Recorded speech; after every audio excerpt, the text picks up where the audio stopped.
இது வள்ளலார் கோயிலுங்க. வள்ளலார் கோயிலுன்றது அரக்கோணத்தில் சக்தி நகருக்கு கொஞ்சம் பின்பக்கத்தில் இருக்குதுங்க. அரக்கோணங்க.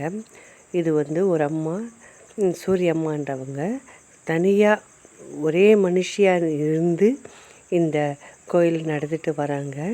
இந்த வள்ளலார் கோயிலில் ஜோதி வழிபாடாக பார்க்கறதுக்கு அவ்வளவு நல்லா இருக்குங்க. மன நிம்மதிங்க. இது உள்ளங்க. அது இந்த கோயில் உள்ள இதுதாங்க. இங்கே உட்காந்து தாங்க எல்லாம் அந்த அம்மா எல்லா வித பாடலையும் வள்ளலார் பாடலையெல்லாம் பாடுவாங்க. பாடிட்டு அங்கே வந்தவங்களெல்லாம் உட்கார வச்சு அவங்களுக்கு என்னென்ன வள்ளலாருடைய பெருமைகளையும் நல்ல பண்பையும் சொல்லி கொடுத்தாங்க. அதாவது ஒரு கதை சொன்னாங்க. ஒரு திருடன் வள்ளலார் படுத்துட்டு இருக்கும்போது அவர் காதில் இருக்க கடுக்கனை திருட வந்தானாம். அந்த திருடன் ஒரு காதில் அந்த கடுக்கனை திருடும்போது இன்னொரு காதையும் காட்டிட்டு இதையும் நீ கைட்டிக்கோப்பான்னு சொன்னாராம். அந்த திருடன் அப்படியே பிரமிச்சு போய் அவரை பார்த்து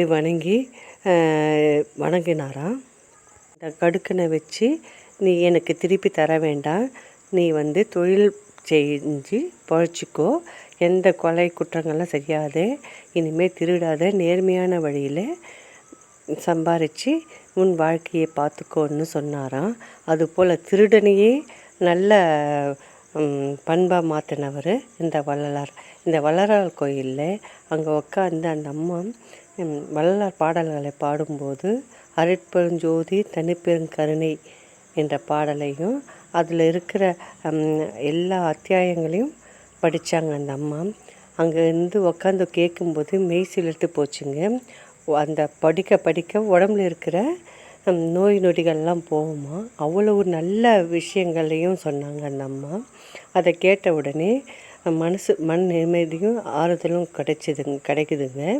அதனால் எல்லோரும் அந்த வள்ளலார் கோயிலுக்கு போயிட்டு அந்த அம்மா சொல்கிற அறிவுரையும் அந்த ஜோதி வடிவில் இருக்க வள்ளலாரையும் பார்த்து தரிசனம் பண்ணால் அவ்வளோ நல்லதுங்க. இந்த தைப்பூசத்துக்கு வள்ளலார் கோயிலில் நடந்ததுங்க.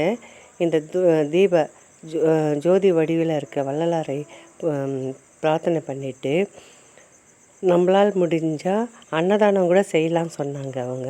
ஆனால் அவங்க எல்லாம் இந்த பூஜை முடிஞ்சு அன்னதானம் செஞ்சாங்க.